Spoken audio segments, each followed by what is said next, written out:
بالله السميع العليم من الشيطان الرجيم. بسم الله الرحمن الرحيم. السلام عليكم ورحمة الله وبركاته. الحمد لله رب العالمين، والصلاة والسلام على أشرف الأنبياء والمرسلين سيدنا محمد وعلى آله وصحبه أجمعين. اللهم صل وسلم على سيدنا محمد النبي الأمي وعلى آله وصحبه وسلم. سبحانك لا علم لنا إلا ما علمتنا إنك أنت العليم الحكيم، ولا حول ولا قوة إلا بالله العلي العظيم. أما بعد، Alhamdulillah, bersyukur pada Allah Subhanahu wa taala kerana dengan izin Allah Subhanahu wa taala dapat sama-sama kita meneruskan pengajian kita dalam ilmu fiqh setelah kita mempelajari ilmu tauhid. Kemudian kita diteruskan lagi dengan pengajian ilmu fiqh, dan seterusnya selepas ini insya-Allah kita akan teruskan lagi dengan pengajian ilmu tasawuf sebagaimana yang dituntutkan oleh agama Islam, supaya kita menuntut tiga ilmu ini, iaitu ilmu yang fardu, yang wajib kita tuntut. Jadi kita sambung balik pengajian kita di dalam pengajian ilmu fiqh pada muka surat 49. Pada sebelum ni kita berbincang tentang furudul wudu, tentang fardu-fardu wudu, bagaimana yang telah disyarahkan oleh Al-Habib Ali bin Abu Bakar bin Syekh Abu Bakar bin Salim pada minggu yang lepas. Hari ini kita sambung. Cuma saya nak uraikan sedikit tentang masalah furudul wudu. Bagaimana yang kita tahu, fardu-fardu wudu ini ada 6. Yang pertama ialah niat. Yang kedua, kita basuh muka, kemudian kita membasuh tangan sehingga ke siku. Kita menyapu sedikit air kepada kepala kita, kemudian kita membasuh kaki, kemudian tertib. Apa yang kita tahu, dua daripada fardu wudu itu datang daripada sunnah Rasulullah sallallahu alaihi wasallam, dan 4 lagi datang daripada Al-Quran Karim, daripada firman Allah Subhanahu wa taala, a'udzu billahi minasyaitonir rajim. يا أيها الذين آمنوا إذا قمتم إلى الصلاة فاغسلوا وجوهكم وأيديكم إلى المرافق وامسحوا برؤوسكم وأرجلكم إلى الكعبين. Daripada situlah, daripada ayat Allah Subhanahu wa taala, maka itulah yang dikatakan anggota-anggota wudu, fardu wudu. Dan yang pertama, niat, diambil daripada hadis Rasulullah sallallahu alaihi wasallam, daripada hadis Sayyidina Umar radhiyallahu anhu, innamal a'malu binniyat wa innama likulli imrin ma nawa, sehingga akhir itu pada masalah niat. Dan pada masalah tertib diambil juga pada Al-Quran Karim, kerana Allah Subhanahu wa taala mulakan dengan membasuh muka. Mulakan dengan basuh muka, kemudian diambil daripada hadis Rasulullah sallallahu alaihi wasallam. Qala Rasulullah sallallahu alaihi wasallam, ibda'u bima bada Allahu bih. Mulakanlah dengan apa yang Allah Subhanahu wa taala mulakan dengannya. Jadi daripada sini Al-Imam Syafi'i rahimahullahu taala dia kiaskan daripada masalah kita sa'i. Ketika mana sahabat Rasulullah sallallahu alaihi wasallam bertanya kepada Rasulullah sallallahu alaihi wasallam, ya Rasulullah, daripada mana kita nak mulakan? Kemudian Rasulullah sebut, ibda'u bima bada Allahu bih, iaitu pada ayat Al-Quran disebutkan pada juzuk yang kedua surah Al-Baqarah, innas safa wal marwata. Disebutkan as-safa, baru sebut marwah. Jadi disemulakan safa baru marwah. Jadi daripada situ Imam Syafi'i rahimahullahu taala kiaskan juga Subhanahu wa taala sebutkan daripada ayat Al-Quran, ya ayyuhalladzina amanu idza qumtum ila sholati faghsilu wujuhakum. Wahai orang-orang yang beriman, jika sekiranya kamu hendak mendirikan solat, maka hendaklah kamu basuh muka kamu dahulu. Faghsilu wujuhakum wa aydiyakum ilal marafiq, dan tangan kamu sehingga ke siku. Wamsahu, dan sapu. Jangan basuh, sapu. Wamsahu bi ru'usikum, dan sapulah kepala kamu. Wa arjulakum ilal ka'bain, dan basuhlah kaki kamu sehingga ke buku lali. Maka daripada situlah datangnya tertib. Jadi kita sambung pada pengajian kita yang ke muka surat 49. Qala al-mualliful kitab rahimahullahu ta'ala wa nafa'ana bihi wa bi'ulumihi fid darain amin ya rabbal alamin. Telah berkata pengarang kitab, mudah-mudahan kita mendapat manfaat daripada ilmunya di dunia dan di akhirat. Falau ghasala arba'ata a'dha'ihi ma'an lam yuhsab illa al-wajh.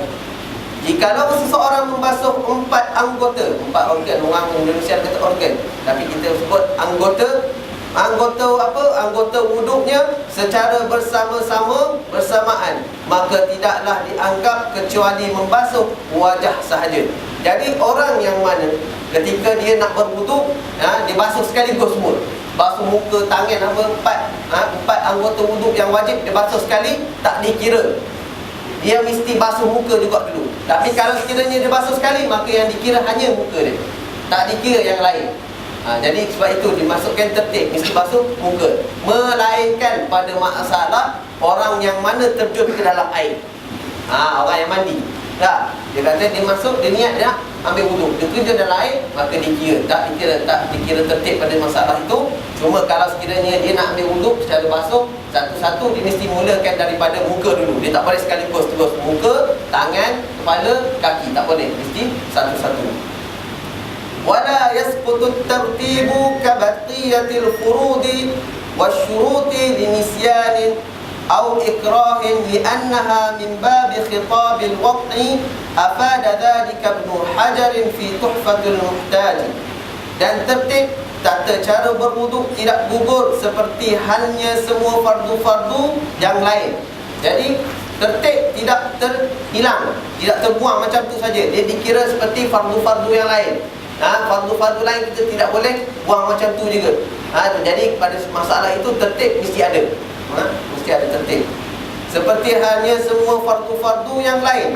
Dan syarat-syarat wuduk dikarenakan lupa melakukannya atau dipaksa untuk tidak menertibkan cara berwuduk semacam itu, kerana sesungguhnya menertibkan rukun-rukun wuduk adalah termasuk kategori bab khitabul wad'i, perintah langsung dari Allah yang permanen, yang tetap, tidak bisa berubah dalam kondisi bagaimanapun. Jadi disebutkan tertib ini tak boleh diubah-ubah, dia mesti tetap. Sebab ini datang daripada perintah Allah Subhanahu Wa Taala sebagaimana ayat yang saya bacakan tadi. Jadi kita tak boleh ubah-ubah. Melainkan pada masalah ini hanyalah diletakkan dalam pada mazhab diletakkan dalam mazhab Imam Syafi'i sebagai info. Kalau nak tahu, kita dalam mazhab Imam Syafi'i wajib tertib, melainkan mazhab Imam Malik tak wajib tertib. Dia kata khitabul wad'i, perintah langsung dari Allah yang permanen, tidak bisa berubah dalam kondisi bagaimanapun. Bagaimana keadaan macam mana pun tak boleh ubah. Demikian faedah dari Ibn Hajar Al-Haytami dalam Tuhfatul Muhtaj, syarah pada kitab Minhajul Talibin. Tuhfatul Muhtaj, syarah kepada Minhajul Talibin, karangan Imam Ibn Hajar Al-Haytami. Qala Aliul Muniri fi Tuhfatul Wafiyah, khitabut taklifi muta'alliq bi af'alil mukallafin. Ini kita masuk pada masalah usul fiqh. Ini disebut tentang masalah usul fiqh. Dia kata apa? Qala Aliul Muniri fi Tuhfatul Wafiyah, khitabut taklifi muta'alliq bi af'alil mukallafin wa ghairihim kas-sibyan wal majanin wal bahaim was-sahin wa ghairihim. Syekh Ali Al-Muniri dalam kitab At-Tuhfatul Wafiyah berkata, khatibut taklif, perintah pembananan hukum, adalah berkaitan dengan perbuatan-perbuatan orang-orang mukallaf yang dibebani hukum. Siapa dia mukallaf tu? Kita sebut mukallaf. Mukallaf itu adalah orang yang akil, orang yang baligh, orang yang berakal dan orang yang baligh.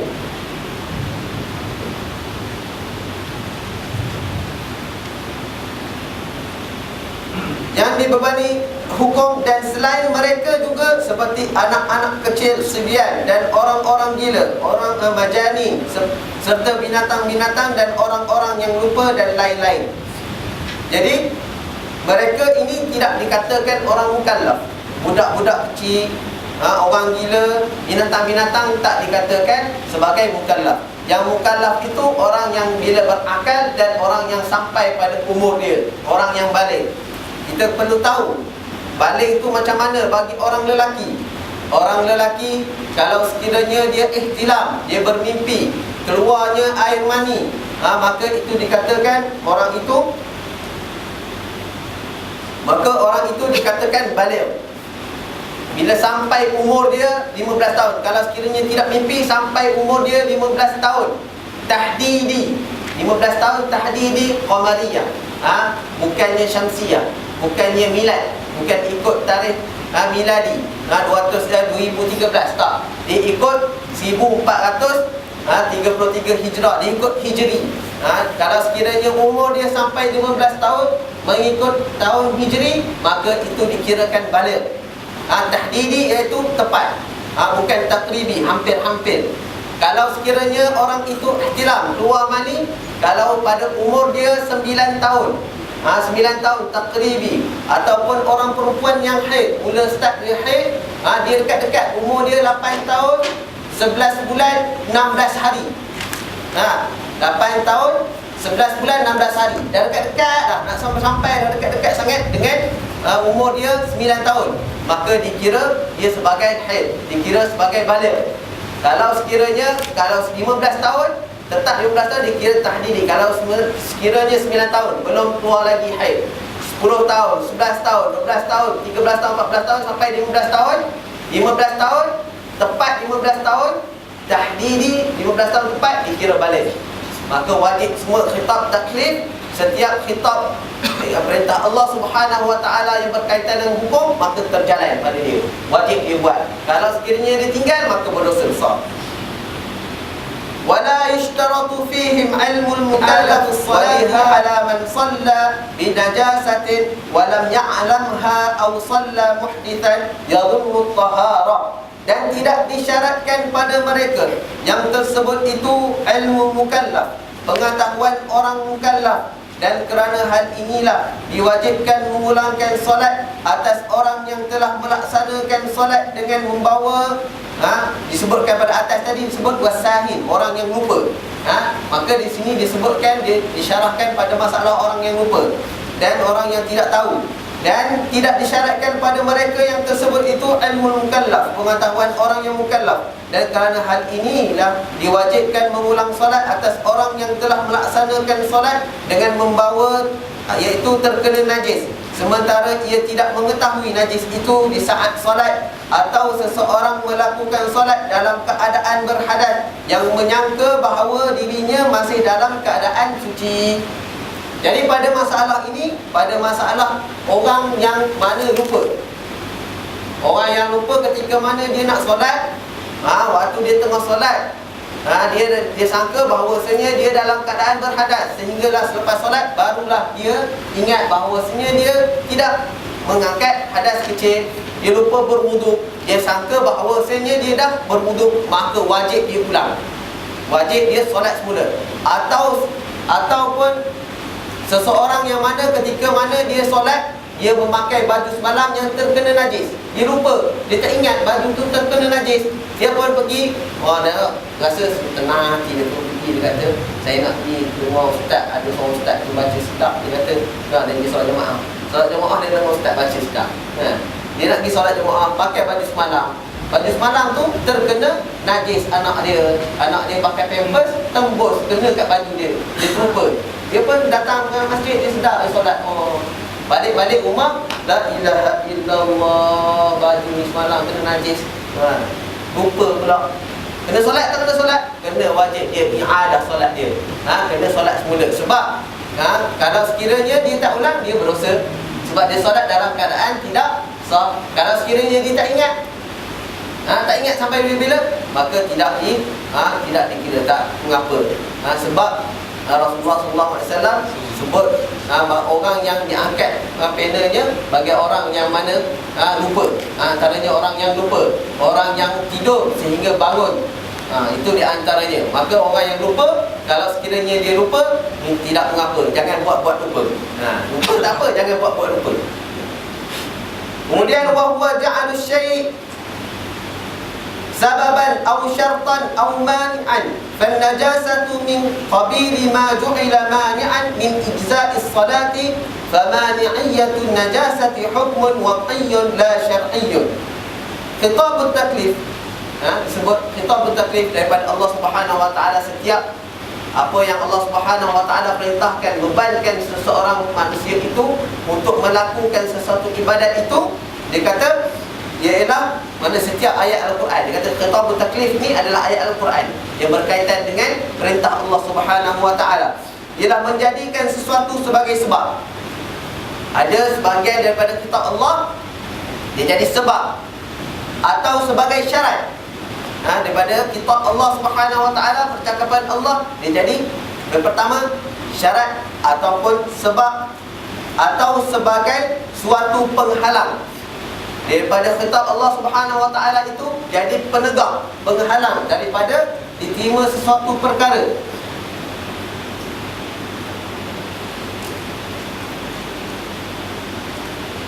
Kemudian dia kata, maka najis tersebut tergolong dalam kategori sesuatu yang dijadikan sebagai pencegah dari kecukupan untuk sahnya pelaksanaan solat.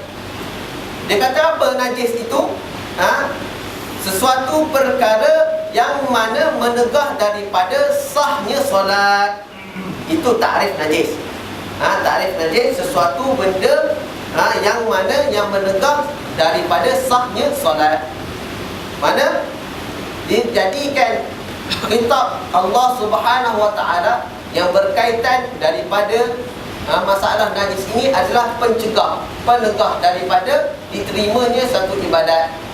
Kalau sekiranya solat kita ada najis, kita solat ada najis, maka solat kita batal. Sebab apa? Ada penegah, pencegah daripada diterimanya ibadat tadi. Boleh faham tak? InsyaAllah.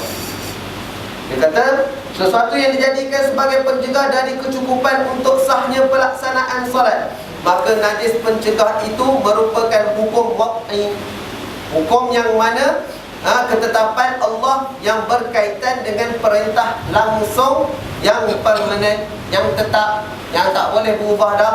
Bukan hukum syar'i, bukan hukum syarak. Itu ketetapan hukum Allah yang berkaitan dengan pensyariatan sesuatu, sebagaimana solat. Solat itu adalah kitabus syar'i, pensyariatan. Allah mensyariatkan kita untuk solat. Akan tetapi khitab ataupun percakapan Allah Subhanahu wa taala yang berkaitan dengan syarat, yang berkaitan dengan sesuatu yang menegah daripada sahnya ibadat kita, itu semua itu adalah khitabun wad'i. Kemudian kita masuk pada masalah pada muka surat 50. Ustaz Ahmad dah beri isyarat okey. Okey tak tahu, okey sambung, okey berhenti. Jadi saya minta maaf. Ada sikit ada satu soalan sebab cinta. Sebab cinta. Assalamualaikum Ustaz. Terima kasih. Baru-baru ini pilihan raya menggunakan dakwat kekal. Allah. Hari pada tak kekal pun, tetapi sekiranya kekal seperti yang dikatakan 5 hari, adakah wuduk yang diambil sah? Adakah dakwat ini menjejaskan wuduk? Baik. Pada masalah dakwat, dia sesuatu benda yang mana yang dia kata menegah daripada sampainya air pada kulit. Tetapi kata ulama, kalau sekiranya benda tu susah, kita dah sental tak hilang juga, tak mengapa. Tapi syarat, jangan kalau sekiranya kita basuh, kita ambil wuduk, berubah air tadi. Kita ambil air, berubah. Kita ambil wuduk, bila lalu je air pada kawasan tadi, air tu keluar bau, keluar warna apa? Warna merah, biru. Warna biru. Warna biru pula dah ambil. Warna biru, keluar warna biru. Keluar warna biru, tak sah wuduk dia. Syarat dia alla yughayyirul ma', jangan berubah warna air. Kalau berubah warna air, maka tak sah wuduk dia. Dia kena hilangkan betul-betul sehingga tidak ada warna air, tidak pada warna air. Itu saja. Ya. Jadi saya mohon kemaafan kalau sekiranya penyampaian kurang jelas. Kalau sekiranya penyampaian tadi ada yang tersinggung perasaan, Ustaz sebut tentang solat, saya macam terkena je saya bawa najis anak saya. Tak, saya mohon kemaafan. Yang baik itu daripada Allah Subhanahu wa taala, yang kurang itu daripada kelemahan saya sendiri. Aqulu qawli hadza wa astaghfirullahal azim li wa lakum wa lisa'iril muslimin. Bismillahirrahmanirrahim. Assalamualaikum warahmatullahi wabarakatuh.